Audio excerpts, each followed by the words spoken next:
할렐루야, 환영하고 축복합니다. 오늘은 수요일입니다. 하나님의 말씀은 마태복음 26장 39절입니다. 조금 나아가사 얼굴을 땅에 대시고 엎드려 기도하여 이르시되 내 아버지여 만일 할만하시거든 이 잔을 내게서 지나가게 하옵소서. 그러나 나의 원대로 마시옵고 아버지의 원대로 하옵소서 하시고. 아멘. 주님의 보혈로 다 씻어주시고 오늘도 예배 중에 임재하시는 하나님께서 여러분들의 모든 삶을 치유하시고 회복시켜 주시는 줄로 믿습니다. 특별히 우리에게 말씀을 풀어서 말씀이 곧 예수님이신 것을 증거하시는 예수님을 만나는 시간이 되어지기를 축복합니다. 예수님의 기도를 배우고 우리도 기도의 영성으로 예수님을 따르는 이 시대의 영적 장수들이 다 되어지기를 주님의 이름으로 축복합니다. 엘리야가 갈멜산 꼭대기에서 무릎 사이에 머리를 파묻고 7번 간절히 기도하는 내용을 보았습니다. 아직 3년 6개월 동안 하늘이 닫혀 있었던 그 비가 내리지 않았습니다. 그리고 손바닥만한 구름 조각이 떠오를 때까지 엘리야가 7번 간절히 기도를 합니다. 그런데 그것은 비가 오게 해달라고 하는 기도가 아니라 이스라엘 백성들이 하나님 앞에 돌아와 하나님만 섬기게 해달라고 하는 비가 온 후에 일어날 일들에 대한 간절한 기도였다라고 하는 것을 주일날 함께 말씀을 통하여 깨달았습니다. 이미 엘리야는 큰 빗소리를 들었고 그래서 아합에게 먹고 마시고 즐기라고 큰 비가 올 것이라고 선포를 내렸습니다. 엘리야의 믿음을 통해서 보면 하나님께서 비를 주시는 것에 대하여 조금도 의심하지 않습니다. 그렇기 때문에 비가 올까 안 올까 꼭 비를 내려주셔야 됩니다. 이렇게 간절히 엘리야가 기도하는 것이 아닙니다. 이미 불을 내리신 하나님께서 비도 내리신다고 약속하셨기 때문에 그리고 큰 빗소리를 이미 들었기 때문에 엘리야는 하나님 앞에 비 오기를 부르짖어 기도한 것이 아니라 비 온 후에 이스라엘 백성들을 위하여 간절히 기도하는 것입니다. 이것은 곧 예수님의 기도의 모습을 예표하는 선지자의 기도입니다. 장차 오실 예수님께서 기도 응답에 집중하여 기도하시는 분이 아니라 기도 응답 후에 일어날 일들에 대하여 기도하시는 예수님에 대한 것을 예표하는 것입니다. 그러므로 예수님께서도 이 땅에 오셔서 우리에게 기도를 가르쳐 주실 때 기도가 응답되어질까 응답되어지지 아니할까라고 하는 문제 때문에 예수님이 거기에 집중하여 기도하신 적이 없습니다. 이미 예수님은 하나님의 뜻을 정확하게 아시는 분이시기 때문에 기도의 그 자리에서 하나님의 뜻대로 구하시고 그리고 응답을 받으시고 그 응답 후에 일어날 일들에 대하여 예수님은 집중하여서 기도하시는 것입니다. 오늘 우리가 읽었던 본문의 말씀은 예수님의 가장 애절한 기도, 가장 진실한 그 육체의 고통을 눈앞에서 겪으시면서 드리는 기도. 그래서 겟세마네 기도라고 하고 쥐어짜는 기도라고 하고 이거는 많은 성도들이 예수님의 그 기도를 보면서 마음 아파하고 나도 저 기도에 조금이라도 동참해야지 라고 하면서 그것이 예수님의 고난의 기도에 동참하는 것처럼 그렇게 우리들도 금식도 하고 또 몸을 괴롭게 하면서라도 우리 예수님의 기도에 함께 동참하는 이런 모습들을 보게 되어집니다. 어떻게 보면 신앙적으로 참 숭고한 것 같지만은 과연 그 기도가 우리가 생각하는 것처럼 예수님께서 죽고 싶지 아니하는 인간적인 그 마음과 육체를 가지고 있는 고통이라고 하는 그 현실의 문제 때문에 죽음을 피할 수도 있겠다라고 하는 이런 예수님의 마음이 거기에 조금이라도 기도의 제목 속에 들어가 있을까요? 그렇지 않습니다. 우리가 읽은 말씀은 예수님께서 잡히시기 전에 겟세마니라고 하는 동산에서 9명의 제자들을 뒤에 놔두시고 앞에 3명의 제자들을 조금 더 앞에 쪽으로 데리고 가시지요. 그리고 거기에서 깨어서 기도하라 라고 당부하신 후에 예수님은 조금 더 앞에 가셔서 기도하십니다. 그 기도의 내용이 뭐였습니까? 내 아버지여, 만일 할만하시거든 이 잔을 내게서 지나가게 하옵소서. 그러나 나의 원대로 하지 마옵시고 아버지의 원대로 되기를 원합니다. 정말 간절하고 애절하신 그 예수님의 기도입니다. 그러면 앞에 부분, 아버지여, 이 잔이 내게서 지나갈 수 있거든 지나가게 해 주십시오 라고 하는 이 기도가 무슨 의미입니까? 여기서 잔이라고 하는 것은 예수님 앞에 다가온 십자가를 의미하는 것 우리는 잘 알지요? 그러면 예수님께서 이 십자가를 안 지고 싶다. 정말 고통스러워서 나는 피하고 싶다. 할 수만 있으면 피하고 싶습니다. 이런 기도이겠습니까? 아니면 우리 예수님은 기도 응답에 대한 기도가 아니라 기도 후에 대한 응답으로 일어난 그 후에 일어날 일들에 대한 기도에 집중하시는 분이라고 하는 것을 알았는데 이 기도는 그러면 어떤 기도이겠습니까? 우리 하나님을 향하여서 안 죽고 싶습니다. 살 수만 있으면 살고 싶습니다. 이렇게 기도했다고 생각하면 우리는 성경을 오해하고 있는 것입니다. 예수님의 마음과 예수님의 기도의 제목에는 안 죽고 싶다라고 하는 이 생각과 이 마음과 이 기도의 제목은 아예 없으신 겁니다. 예수님은 이 땅에 오실 때 죽으러 오셨다고 분명히 말씀하십니다. 그렇기 때문에 예수님께서는 살고 싶다는 기도를 하시는 것이 아니고 살고 싶다는 생각을 하는 게 아니에요. 예수님은 십자가를 져야 된다라고 하는 것이 이미 아버지의 뜻이라고 하는 걸 너무나 잘 알고 이미 아버지의 뜻대로 구하는 그 기도에서 죽는다라고 하는 응답을 받으신 분입니다. 엘리야가 큰 빗소리를 들었을 때 이미 비가 내린 응답을 받은 것처럼 예수님은 이미 죽으셔야 된다라고 하는 기도의 응답을 받으신 분입니다. 그런데 이 잔이 내게서 지나갈 수 있으면 지나가게 해달라고 하는 것은 살고 싶다는 얘기가 아닙니다. 피하고 싶다는 이런 기도가 아닙니다. 그러면 어떤 기도이겠습니까? 아직 때가 안 되었다라고 하는 것입니다. 지금 내가 십자가를 져야 되는 때가 지금 맞습니까, 아버지? 그러고 기도하는 겁니다.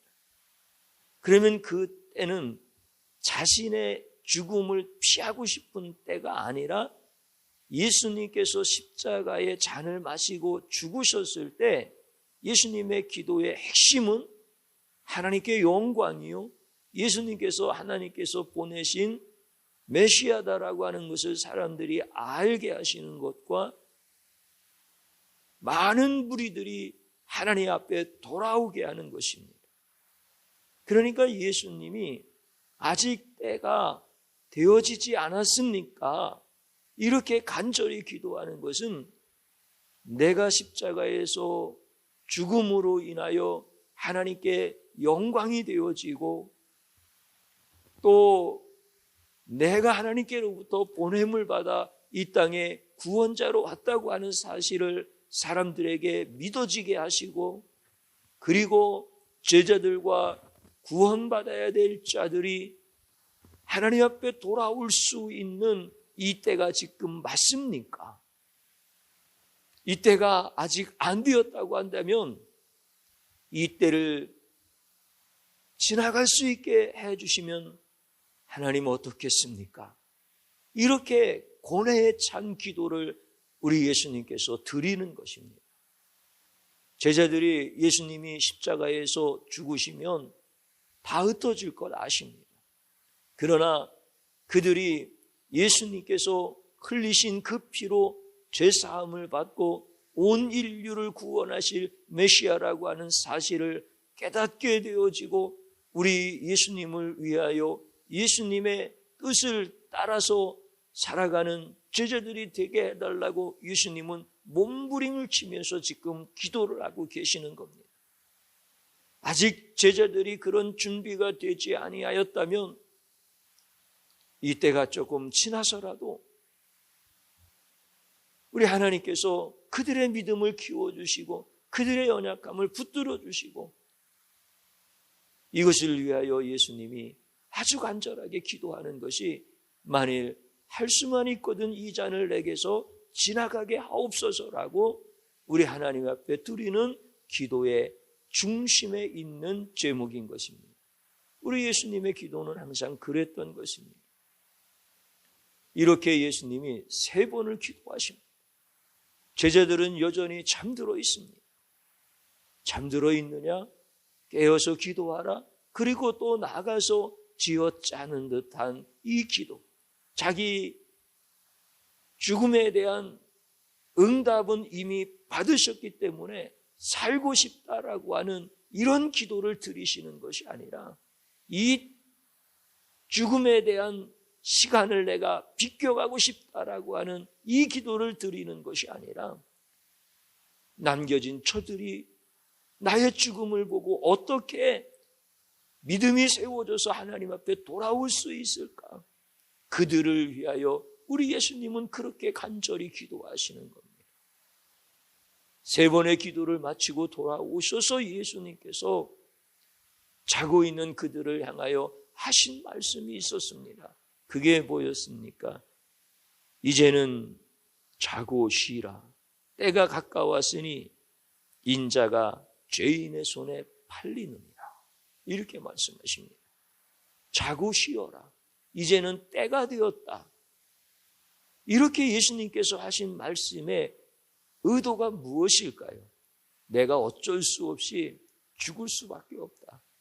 내가 하나님 아버지 앞에 이 잔을 좀 옮겨달라고 그렇게 기도드렸건만 하나님은 잔을 마시라고 하신다. 내가 어쩔 수 없이 죽어야 되겠다. 이 때가 왔으니 이제 그만 너희들도 기도하지 않아도 된다. 이런 의미겠습니까? 아니면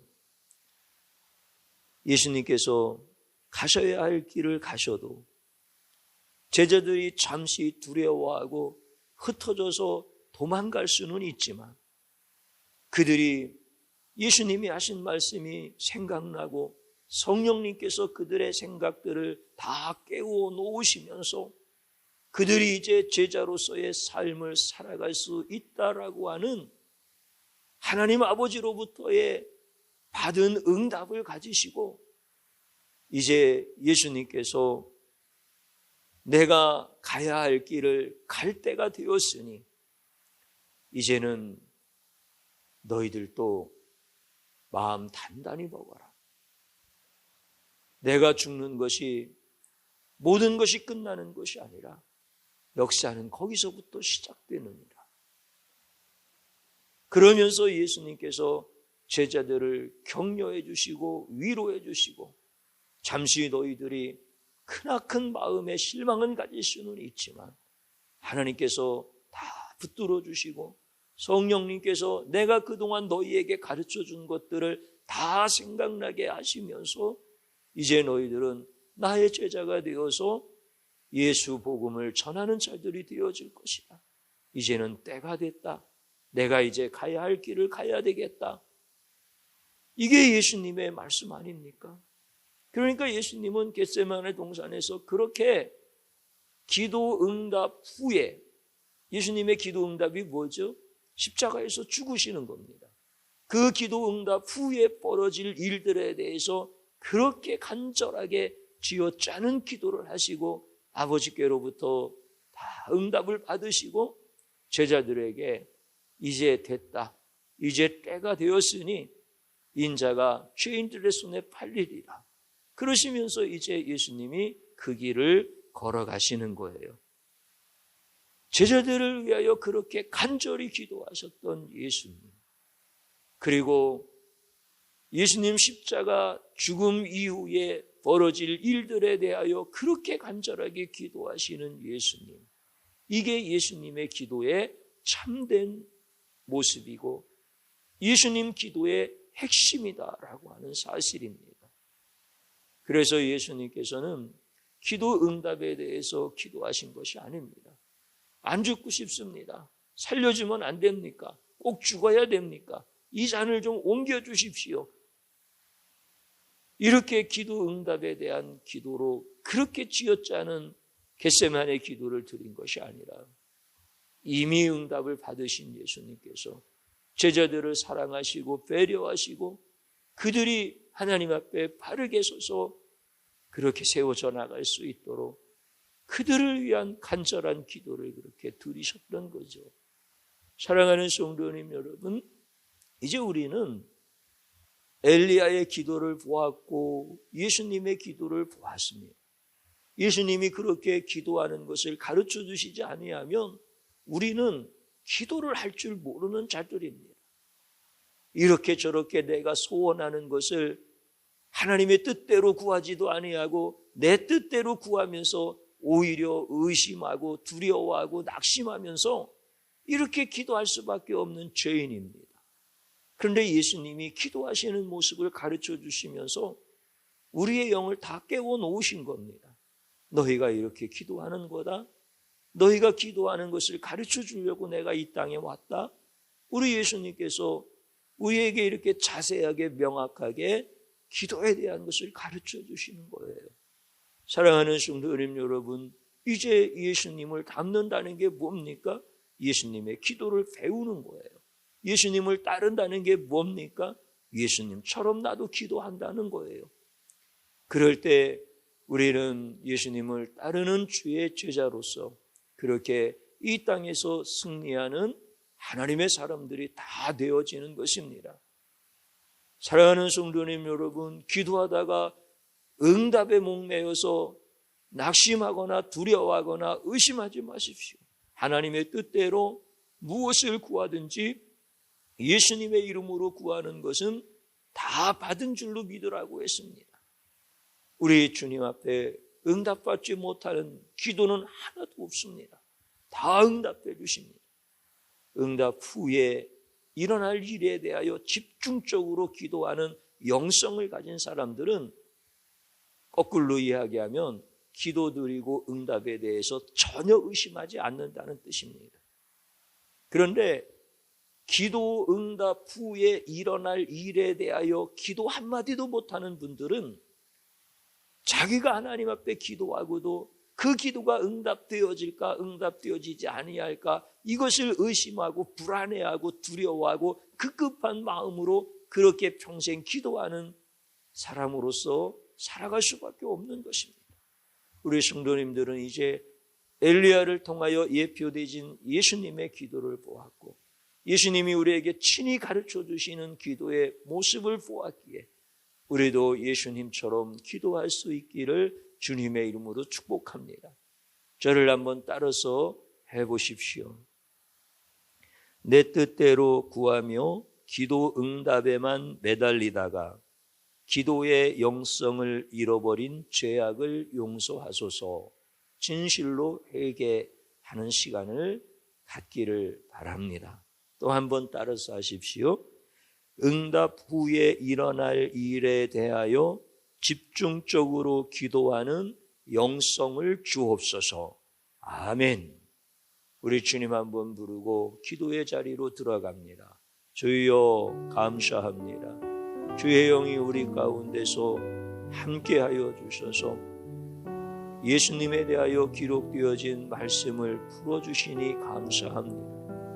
엘리야가 갈멜산에서 드리는 기도를 통하여 예수님이 장차 오셔서 기도를 가르쳐 주시는 모습이라는 것을 누가 알 수 있겠습니까? 모든 성경이 예수님에 대하여 증거하는 말씀인 것을 성령님께서 밝히 깨닫게 하심으로 인하여 엘리야가 비를 구하지 아니하고 비가 온 후에 이스라엘 백성들이 하나님께 돌아와 하나님만 경배할 수 있는 간절한 기도를 드린 것처럼 우리 예수님이 겟세마네 동산에서 이미 십자가에 대한 응답을 받으시고 십자가 죽으신 이후에 일어날 제자들을 위한 기도, 구원받을 자들을 위한 그 기도가 얼마나 애절하시고 간절하시고 쥐어짜듯이 기도하시는 모습이었는가를 깨닫게 하여 주셨사오니 이제 저희들도 예수님의 기도의 모습을 본받게 하시고 예수님처럼 기도하게 하여 주시옵소서. 내가 드린 기도가 응답될까 안 될까 이렇게 평생을 의심하며 급급한 마음으로 사는 자가 아니라 이제 기도의 응답을 받았사오니 하나님의 뜻을 우리에게 가르쳐 주시고 그 뜻대로 구하는 자가 되었사오니 응답 후에 일어날 일에 예수님처럼 나도 집중하게 하여 주옵소서. 우리 사랑하는 성도들이 이렇게 기도의 영적 장수들이 되게 하여 주시어서 이 시대에 예수 그리스도가 어떤 분이신지를 담대히 증거할 수 있도록 복 내려 주옵소서. 예수님의 이름으로 기도드리옵나이다. 아멘.